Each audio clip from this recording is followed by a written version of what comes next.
ناظرین، واقعہ ایک ایسا ہے کہ میرے لیے بتانا آسان نہیں ہے، لیکن میری زندگی کا وہ دن اور وہ واحد دن جس دن میں نے اللہ رب العزت سے اپنے لیے 1 گھنٹہ مانگا تھا، 1 گھنٹہ مانگا تھا کہ یا میرے مولا کریم، مجھے معلوم ہے کہ کسی وقت بھی تو مجھے اپنے پاس بلا سکتا ہے اور مجھے تیرے پاس جانا تو ہے ہی ہے، لیکن میرے مولا کریم آج مجھے 1 گھنٹہ عطا فرما دے، بس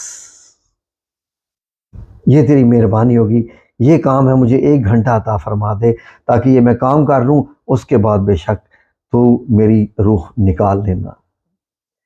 واقعہ کیا تھا ناظرین کہ مجھے یہ کہنا پڑ گیا؟ ناظرین پلیز مہربانی ہوگی تھوڑا سا ٹائم نکالیں، اس واقعے سے آپ کو بہت کچھ سمجھنے کو ملے گا، بہت کچھ سمجھنے کو ملے گا جو آپ آج تک شاید آپ کی زندگی بدل کے رکھ دے، ایسے اس میں واقعات ہوں گے۔ ناظرین ابھی بھی جون کا مہینہ گزر ہے اور 1998 کی 22 جون کی بات ہے کہ میں جدہ میں تھا، آفس میں کام کرتا تھا اور مجھے کال آتی ہے جبیل، جو کہ دمام کے پاس ایک شہر ہے، وہاں پر کال آتی ہے مجھے کہ آپ کے بہنوئی جو ہے وہ ان کو ہارٹ اٹیک ہوا ہے اور وہ کوما میں چلے گئے، ہاسپٹل میں ہیں۔ تو ناظرین جب یہ مجھے اطلاع آئی تو میں جدہ سے اسی شام میں پہنچا جبیل، اور جب میں جبیل پہنچا تو وہاں کیونکہ میری بہت بڑی ایک فیملی رہتے ہیں، بڑے میرے خاندان کے ممبر تھے، جن میں میری سگی بہن، ان کے بچے اور ان کے خاوند بھی وہیں رہتے تھے۔ تو یہ جو میری سب سے چھوٹی بہن، ان کے یہ ہسبینڈ جو کہ جن کی خبر آئی تھی کوما میں چلے گئے تھے۔ جب ناظرین میں اپنی بہن کے گھر میں پہنچا کہ چلیں مجھے لے چلیں ہاسپٹل، کہ میرے جو بہنوئی ہیں، چھوٹی بہن کے جو خاوند ہیں وہ کوما میں ہیں، سول انجینئر تھے، تو میری بہن نے کہا کون سے ہاسپٹل لے کے چلو؟ میں نے کہا کیوں، کیا ہوا ہے؟ انہوں نے کہا کہ کوما میں نہیں گئے، ان کی ڈیتھ ہو چکی ہے کل کی۔ جب یہ میں نے سنا تو ناظرین میرے تو جو کہتی ہیں نا کہ پیروں سے زمین نکل گئی، واقعی کہ یہ کیا ہو گیا؟ ہماری سب سے چھوٹی بہن جو مجھ سے بڑی ہیں، میری ماشاءاللہ 5 بہنیں اور ہم 3 بھائی ہیں، جو سب سے چھوٹی اور میری والدہ کی سب سے لاڈلی، اور ان کے 3 بچے، 2 بیٹے اور 1 بیٹی، اور بیٹی کی عمر ابھی تقریباً 4 سال، 3 سال 4 سال بیٹی کی عمر، 3 سال سمجھے تو 3 سال ہی ہوگی۔ تو ناظرین اب یہ خبر میں نے کہا جی کہ پاکستان کا بتائیے کیا ہوا ہے؟ تو میری سسٹر نے بتایا کہ پاکستان میں ہم نے ان کو بتایا ہے کہ وہ کوما میں ہی ہیں، تو آپ صرف دعا کریں ان کے لیے۔ تو وہ وہاں پر بکروں کی قربانی دے رہے ہیں، کچھ قرآن کریم کے جو ہے وہ خط جو ہے وہ جو پڑھوا رہے ہیں، اور یہ کر رہے ہیں، وہ کر رہے ہیں، صدقہ دے رہے ہیں۔ تو میں نے کہا کہ اللہ خیر کرے، امی تو میری یہ شاید صدمہ نہ برداشت کر پائیں گی، تو بہت حالت تو پھر اب تھی جو تھی، وہ خیر فوت ہو گئے ناظرین۔ اس کے بعد ان کی ڈیڈ باڈی کو لے کے جایا گیا اور ان کو دفنا دیا گیا یہیں جہلم قبرستان میں۔ اس طریقے پھر ناظرین میری بہن ابھی کیونکہ ان کی ایج زیادہ نہیں تھی، تو انہوں نے کہا کہ میں تو کوئی دوسری شادی نہیں کروں گی، میں تو مجھے اگر کام بھی کوئی کرنا پڑ گیا لوگوں کے گھروں کے تو میں اپنے بچوں کو پال لوں گی، لیکن ہم بھائیوں نے، ہم 3 بھائی اور بہنوں نے، ہم نے کہا کہ ایسا کیسے آپ کہہ رہی ہیں؟ اللہ رب العزت بڑا غفور الرحیم ہے، ایسا تو آپ سوچیں بھی مت۔ تو ناظرین ہم تینوں بھائیوں نے اور بہنوں نے بھی یہ فیصلہ کیا کہ ہم لوگ ان کو فکس منی ہم کر دیں گے، ان کی اپنی جو بھی اللہ رب العزت ہمیں دیتا ہے ہم اس لحاظ سے ان کو ماہانہ خرچ دیا کریں گے سارے کے سارے۔ الحمدللہ رب العالمین ناظرین میں نے میرے بھائی جو جاوید، ویڈیو میں آپ نے دیکھے ہوں گے، میرے ساتھ تھے، تو بڑے بھائی اور کچھ بہنوں نے بھی یہ الحمدللہ رب العالمین جو ہے تقریباً اس طریقے سے ان کے خرچے لگا دیے، اور جو وقت گزرتا گیا، مہنگائی ہوتی گئی، ہم بھی ان کے خرچے بڑھاتے رہے، اور اللہ بھی ہمیں اور دیتا گیا اور دیتا گیا اور دیتا گیا۔ ناظرین وقت آیا کہ دونوں بچے ماشاءاللہ جوان ہو گئے، اور ایک بڑے بیٹے کا نام حنان صدیق، اس سے چھوٹے کا نام جو ہے وہ احمد صدیق، اور تیسری بیٹی کا نام حمنہ صدیق۔ ناظرین یہ میرے بھانجی اور 2 بھانجے۔ اب احمد صدیق نے کہا میں تو سعودیہ جا کے کام کروں گا، میں تو پڑھائی وغیرہ مطلب یہ ہے کہ اس نے زیادہ نہ پڑھی، لیکن اس نے یہ کہا کہ میں جا کے کام کروں گا، باقی بھی اتنا زیادہ کما رہے ہیں۔ تو پھر اس کے لیے ویزا منگوایا گیا، اور جب اس کی عمر تقریباً 18 سال ہوئی تو 21 سال اس کے پاسپورٹ پہ کروا کے 20 سال کروا کے یا اس طریقے سے اس کی ایج کروا کے اس کے جناب پاسپورٹ بنوایا گیا، اور جب وہ 21 سال کا ہوا تو وہ ہو گیا تھا، تو سال لگ گیا 1.5 سال ویزا آنے میں بھی، اور وہ پہنچ گیا سعودی عربیہ۔ ناظرین، احمد صدیق میرا بھانجا۔ اب ناظرین ہوا کیا کہ 8 مہینے تک کبھی ادھر جاب کبھی ادھر جاب کبھی ادھر جاب، لیکن اس کا دل نہ لگا۔ اس نے یہ کہا کہ میں تو کاروں والی کوئی جاب کروں گا جس میں گاڑی چلانی پڑے۔ اس کو جاب مل گئی جبیل میں، کمپنی ہے سعودی عربیہ میں، ہانکو رینٹ اے کار، وہاں جاب ملی۔ اور ناظرین 15 اگست 2013 15 اگست 2013 عید کو ابھی چند دن ہی گزرے تھے، تو ناظرین احمد صدیق کیمری کار ٹویوٹا 2010 ماڈل جبیل سے لے کے نکلا، اور گاڑی کی سپیڈ 110 120، اور جبیل میں سے ابھی نکل رہا تھا، دمام کی طرف جا رہا تھا فحصت دولی کروانے کے لیے۔ اس کا مطلب ہوتا ہے کہ گاڑی کو کمپیوٹر اوکے کروانے کے لیے، کمپیوٹر ہوتے ہیں گاڑیوں کے وہاں۔ اور ناظرین احمد صدیق کو پتہ نہیں چلا، گاڑی کی سپیڈ بہت تیز ہو گئی اور موڑ نہیں کاٹ سکا، اور سیدھا ایک کھمبا لگا ہوا تھا گورنمنٹ کا، اور اس گورنمنٹ کے جو وہ کھمبا لگا ہوا تھا اس کے ارد گرد بہت بڑی ایسے جو ہے وہ سٹیل کا سٹرکچر بنا ہوا تھا۔ گاڑی سیدھا ٹکرائی جا کے، اور گاڑی کھمبے سے ٹکرانے کے بعد ایسے اس کا سارا جو وہ بانٹ ہوتا ہے انجن وغیرہ پیچھے کی طرف ہو گیا۔ ناظرین گاڑی اتنی زور کی ٹکرائی کہ انجن بھی سارا پیچھے آ گیا، ایسے پریس ہو گیا اس کا بانٹ، اور جو سٹیئرنگ تھا گاڑی کا سٹیئرنگ وہ ایسے احمد صدیق یعنی میرے بھانجے کے سینے سے ٹکرایا کہ اس نے سینے کو دبا کے رکھ دیا، کیونکہ سیدھی گاڑی جا کے گھس گئی تھی ادھر، اور آدھی گاڑی لیٹ سے کہ 40 to 50% گاڑی تو پریس ہی ہو گئی تھی فرنٹ حصہ، اور جب سینے سے ٹکرایا تو پسلیوں میں وہ گھس گیا، اور وہیں پر احمد صدیق کی ڈیتھ ہو گئی۔ میری بیوہ بہن کا وہ سہارا جو بڑی خوش ہوئی تھی کہ میرا بیٹا سعودیہ چلا گیا، اب یہ کما کے بھیجے گا، ابھی پہلی سیلری بھیجی تھی 1500 ریال، اور میری بہن خوش ہوئی تھی کہ میرے خامد کے فوت ہونے کے بعد، یعنی 22 جون 1998 کے فوت ہونے کے بعد فرسٹ ٹائم الحمدللہ بچے نے کتنے 15 سال کے بعد، یعنی اس بات کو 16 سال گزر رہے تھے، 16 سال کے بعد اپنے گھر کی کمائی بچے نے بھیجی، اور ماں سے کہا تھا کہ امی عید کر لینا، ان پیسوں سے عید کر لینا۔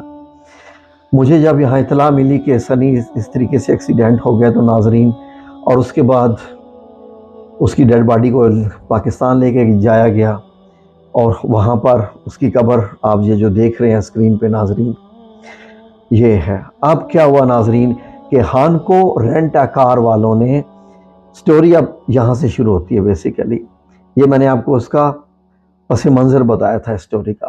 ہانکو رینٹ اے کار والوں کی وہ گاڑی انشورڈ تھی، انشورنس کمپنی سے تھی، یونائٹڈ انشورنس والوں سے تھی، تو انہوں نے اپنا کیس جمع کروایا، اور ساتھ احمد صدیق کا نام بھی لکھوا دیا تھا کہ یہ گاڑی جو ہے وہ لے کے جا رہا تھا، ابھی ان کے نام پہ وہ ٹرانسفر نہیں ہوا تھا احمد صدیق، تو انہوں نے ایز اے پیسنجر اس کا کر دیا کہ یہ لے کے جا رہا تھا، تو ان کو ان کی گاڑی کی انشورنس مل گئی کیونکہ وہ انشورڈ گاڑی تھی۔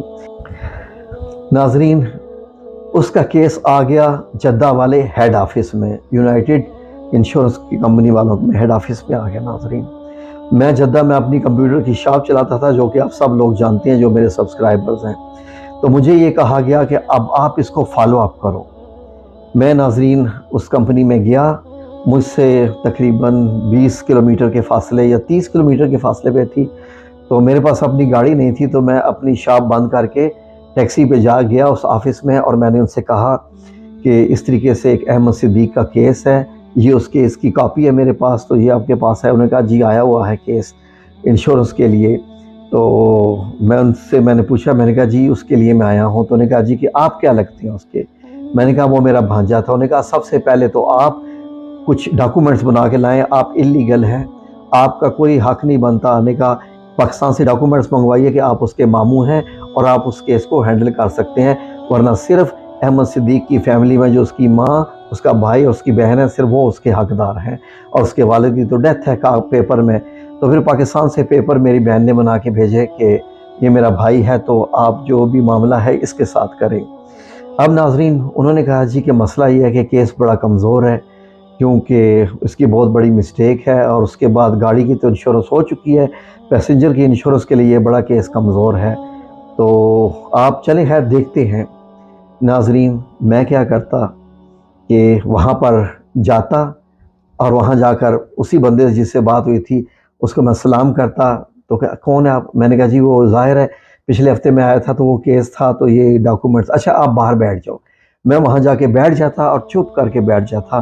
مجھے معلوم تھا کہ یہ سعودیوں کا آفس ہے، وہاں پر نہیں چلتی، وہاں پر نہ ہم اونچا بول سکتے ہیں نہ ہم ان کو اپنے سے متاثر کر سکتے ہیں، نہ اپنا موقف بیان کر سکتے ہیں، نو کانسیپٹ۔ جو لوگ سعودیہ میں جاتے ہیں وہ جانتے ہیں کہ اس کی آپ کی کچھ نہیں وہاں پر چلتی۔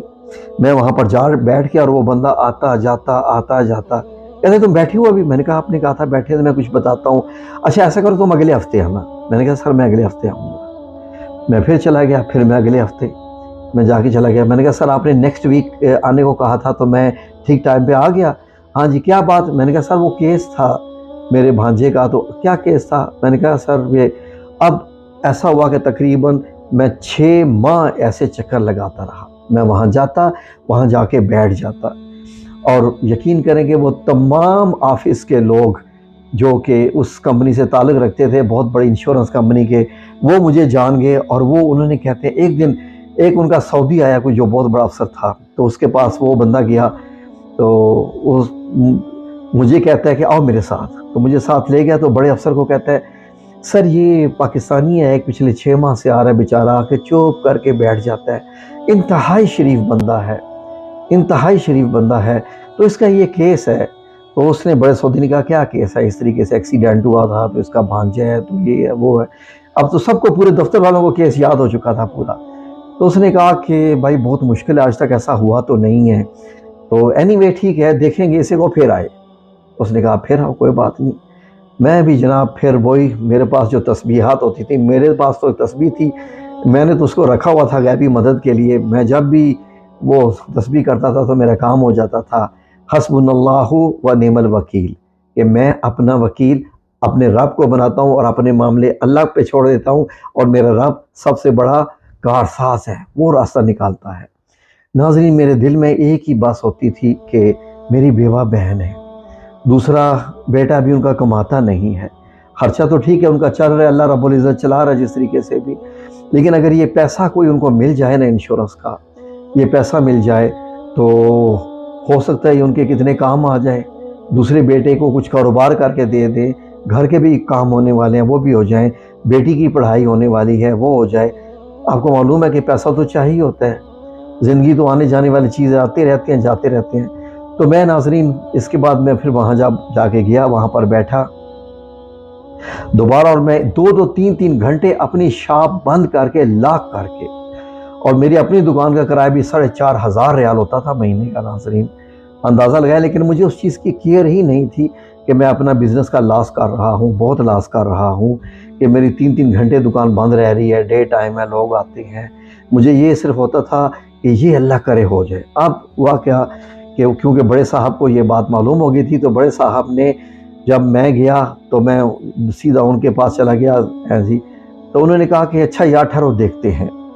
تو پھر انہوں نے جناب فائل منگوائی ساری، مجھے بٹھایا، فائل منگوا کے اسٹڈی کی، تو انہوں نے فائل دیکھی، گاڑی کی تصویریں لگی ہوئی تھی، تو اچھا آپ کا کیا لگتا ہے؟ میں نے کہا میرا بھانجا ہے۔ سگا بھانجا؟ ہاں۔ اچھا کتنے اور بہن بھائی ہیں اس کے؟ میں نے کہا جی ایک بہن ہے۔ اور ان کی کمائی کا کیا ذریعہ ہے؟